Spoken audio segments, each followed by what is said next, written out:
Christopher Nolan's The Odyssey has dropped in theaters, and I absolutely loved this film. It is amazing. I was utterly captivated from beginning to end, and even once the film was over, the way it leaves you, it gives you a lot to reflect on and think about, and the more I think about the film, the more I love it, and honestly, the more I want to go back and re-watch it, right? Because this is an almost 3-hour film. It gives you a lot. So on a certain level, right, the way it leaves you, it gives you a lot to think back on just with the film itself. But also, this is just such a grand film with an amazing sense of size and scale. It does so many different things within its runtime that it really does just give a lot to process, and it really is a film you have to sit with and really think about to really have your full thoughts on, just because of how much it gives you, you know what I'm saying? And like, I love a film that creates that just satisfying of an experience, right? Where you finish watching it, it's already great, but the more you think about it, the greater it is, right? Because I feel like there is a lot of films where it's like the complete opposite. The more you think about it, the more it falls apart. But the more I think about this film, the more just everything comes together, and I am just it's just wow. I mean, it's incredible, if I'm going to be completely honest. And now there's a lot to talk about here. So just to start off with the performances, you have Matt Damon as Odysseus, and he is doing a really great job here. This film covers a large span of time, and you can feel that transformation within Odysseus over the course of that period of time. He changes a lot, not only in just appearance, but also just within the performance itself, just the little complexities within the character. It's so interesting to watch unfold throughout the film. And then once Odysseus finally returns to Ithaca, the performance just turns up to like a whole nother level. Matt Damon delivers this really incredible monologue to Penelope when he hasn't revealed himself yet. He's still undercover in like a cloak and everything. And the monologue is just so incredible and so effective, and really does, it's like I said earlier, right? The way the film leaves you, it gives you a lot to think about and reflect on. This monologue towards the end of the film that Odysseus gives really does just make you reflect a lot on his character, on the performance that Matt Damon gives, and just on the whole film as like a whole. And it's really powerful. It's really great. And beyond that, just Matt Damon brings a lot of charm to this role, and it just works really, really well. You also have Anne Hathaway, who is giving a tremendous emotional performance as Penelope, where she is contemplating, is Odysseus going to return? Is he even alive, or is he dead? And you see her holding out some semblance of hope that he will return, but also contemplating and dealing with the weight of the possibility that he is dead and that he will not return. You also have the pressure of leading Ithaca and the suitors, right, being like, Odysseus is dead, and her having to deal with that possibility and how she's going to move forward with that. And you also have her relationship with her son Telemachus, played by Tom Holland, and honestly, I think he is the weakest part of the film, though I do think his relationship with his mother is very well explored, and really everything here is very well explored. But as a whole, I would say that Anne Hathaway does give my personal favorite performance of the film, as she is just doing so many different things within the role. She has so many great scenes, and just the complexities of her character and everything she is carrying is so brilliantly conveyed within the performance. Speaking of the suitors, though, you have Antinous, played by Robert Pattinson, and he is giving such an amazing villain performance. He is so much fun to watch on screen, and okay, Robert Pattinson is my all-time favorite actor. I mean, he is just able to pull off any role perfectly. So I was so excited to see what he was going to do within the film. And he just did such an incredible job. And it's so funny, too, because, like, for the whole film, right, he's doing all this big talk. He's like, you should marry me. I'm the best one. Odysseus is dead, right?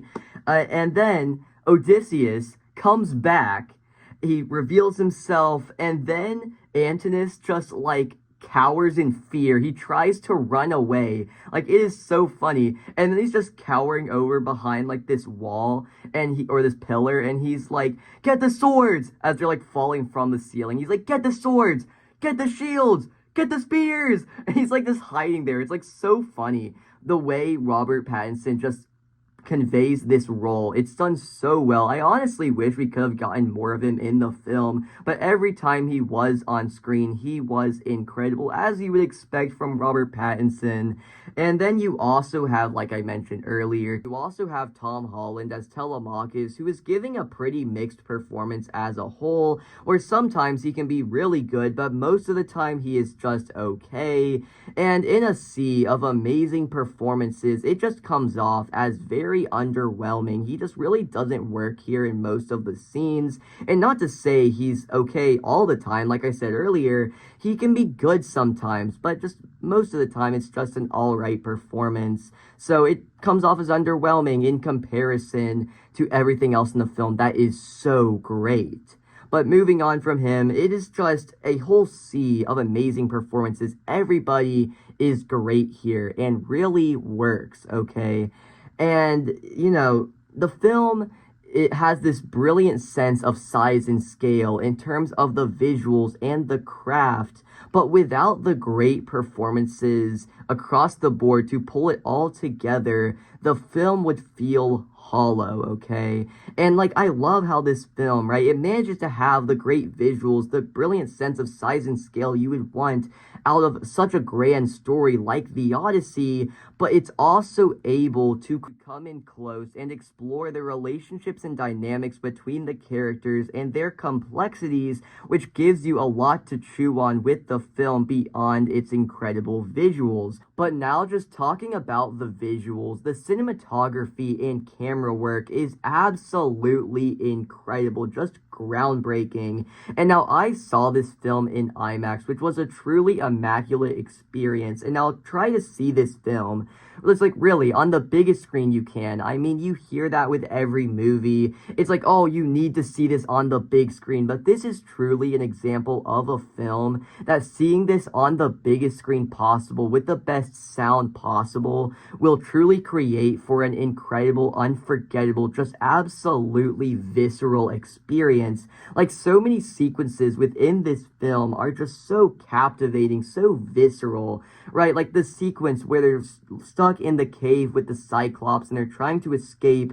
It is so brilliantly done. And also Christopher Nolan's devotion to doing things real, like having real boats out on water or having a giant animatronic like puppet thing for the Cyclops. You know, it all just makes the film better for it, and you can truly see the work that was put into this film on full display in every aspect. It is incredible. And also there's this amazing sequence where they're out on the water in this storm. The whole ship's coming apart. It's in the middle of the night, and the lightning strikes. Oh my gosh, it just takes over the entire screen. It's just a mix of real effects, right? They're actually having a real ship out on the water, and just the way that he manages to capture just this storm and everything. It is just so incredible, and it really just puts you onto that ship, you know, with the lightning strikes. It takes over the entire screen. It's so powerful, mixed with the sound design and the cinematography and the way he captures all of it just through this, like, really close up. So it's all just so intimate and close together, and it's like, oh my gosh, it is incredible, okay? And there's this other sequence, right, where they see this island, they see this house on the island, so Odysseus sends his troops up to the house, and the troops are fed, and then they're all, like, turned into pigs. And it is just such a great sequence, and really just shows how real effects can really just do wonders for a film, because seeing her, like pull them, move them, and just turn them into these pigs, it's, like, so incredible to watch. It's like, oh my gosh, I did not know Christopher Nolan had this in him, but I don't think it would have been as effective if they just used CGI, right? But the way that they used these real effects to create all these different, just immaculate visuals was so well done, right? Same with the Cyclops, right? It wouldn't have been as effective if it was just some CGI creature, but since it was a real animatronic puppet, it actually feels, like it's there, I'm trying not to sound pretentious talking about the visuals in this film, but it was truly an incredible experience with this brilliant sense of size and scale in every respect, okay? Just truly incredible. All right. And you also just have the story of the Odyssey. And going in, I was very curious to see how he was going to capture this story, because Christopher Nolan is very much known for his non-linear style of storytelling. This film has that in some respects, where it goes between the Trojan War and Troy and all that stuff with the Trojan horse, and then Odysseus's journey home, and then you also see what's happening on Ithaca, and just the way all of that is captured within the film is just so brilliantly conveyed. It's all just amazing. The passage of time is really felt. And now just talking about the runtime itself, it's almost 3 hours long, but despite that, it goes by so fast and not a moment is wasted. I was, like I said in the very beginning of the review, I was completely captivated from beginning to end. So many visceral sequences, so many scenes where the performances just shine through, right? Just from beginning to end, just really everything works, except for, like I said, Tom Holland wasn't that great. He was just all right. But nonetheless, absolutely incredible. But now I'm going to sort of start talking about the thematic aspects of the film. And this part of the review might be a bit messy simply because I am still just processing the film and thinking through it, but here's sort of some of the conclusions I have came to with some aspects of the film, and how on a thematic level this movie ties together with Oppenheimer in a lot of ways. For example, right, in Oppenheimer, just for some background, after he creates the atom bomb and it's used, he feels immense guilt. He feels that there is blood on his hands. And then at the end of the film, he says how he believes that a chain reaction was created that will destroy the world when he created the atom bomb. And now that is the culmination of the film. That, right, obviously, when they set off the atom bomb, it didn't immediately ignite the atmosphere and destroy everything, but that by creating the atom bomb, it shows the capability for humans to create things that can create that level of destruction, that when the atom bomb was used, it caused tons of death and destruction never thought possible in one moment. And how with that it shows that from there will be more and more things, humans will build more and more things that can cause even more death and destruction until we destroy ourselves. So there was a long-term chain reaction that will lead to us destroying ourselves. And it's such an incredible moment. It leaves a pit in your stomach, and it's great. So thematically, with all of that, a lot of that is true with Odysseus in the Odyssey, with the Trojan War and all that stuff, where once he built the Trojan horse, it was brought into Troy, and then it led to them coming out of the belly of the horse and opening the gate. And he mentions in his monologue that when the gate was opened, he saw 10 years of agony or of rage in that one moment. And how by burning the walls of Troy, destroying the walls of Troy, it was to destroy the world.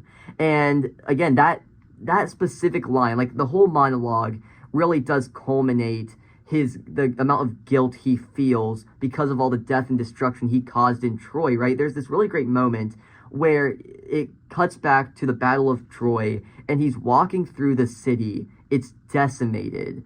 It is on fire. There's screaming and yelling, and he's just witnessing all of it.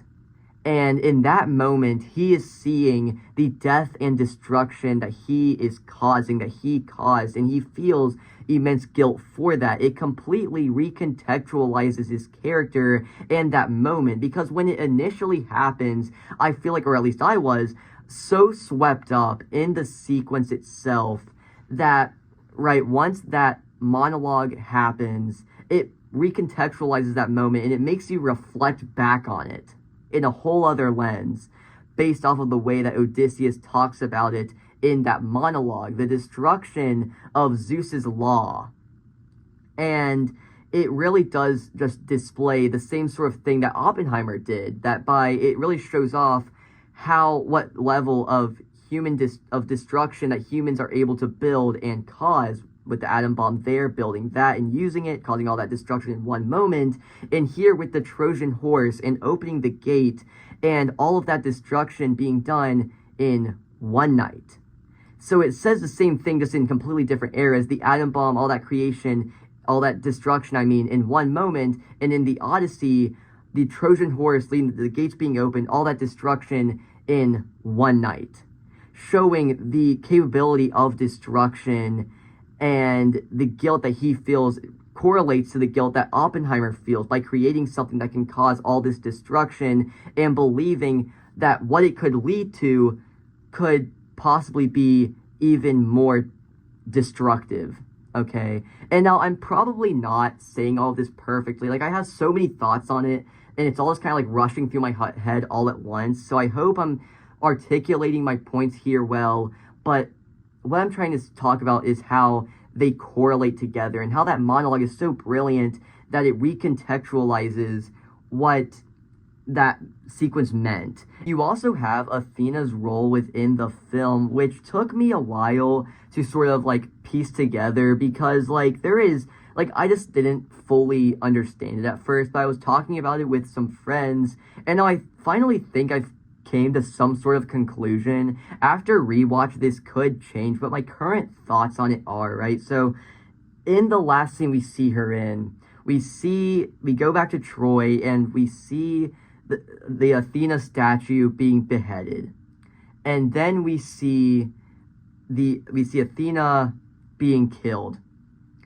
And I think that symbol, so Athena was very close to Odysseus throughout the film, and I think she symbolized a form of purity and a form of beauty that once it was destroyed in the Battle of Troy, all, like Odysseus said, his guilt for the destruction that he caused and just the amount of rage he saw pour through that city in one night and all the destruction he saw.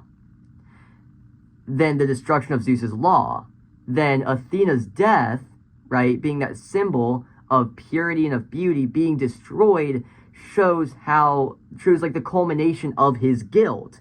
How it was this beautiful city with all these people in it, and all of it was massacred and destroyed and burned down, and that symbol of beauty and of purity being destroyed because of this warfare, because of the massacre, is just brilliant. Okay, at least that's my current interpretation. And now I'm not going to pretend to understand everything within the film, but those are my current thoughts on it. I'm not sure what the ending symbolizes yet, but it still was a really great scene. And honestly, I'm probably going to do another video discussing the Odyssey simply because there is a lot to go through here, and I don't fully have a grasp on all of it yet, but that is just some of my interpretations thus far. And yeah, so this is just such an incredible film that, right, there's so much to talk about within the actual movie, the performances, the craft, but then you also have, on a thematic level, what it leaves you with that will linger with you, and you build out your own interpretations. And I love this movie. And yeah, so if you can't tell, I love this film. My thoughts are all a bit disheveled, and I apologize, but there's just so much in this film, and I love it so much. So yeah, so if you guys enjoyed today's video or any of my other content, please consider subscribing, and I'll see you in the next one. Goodbye.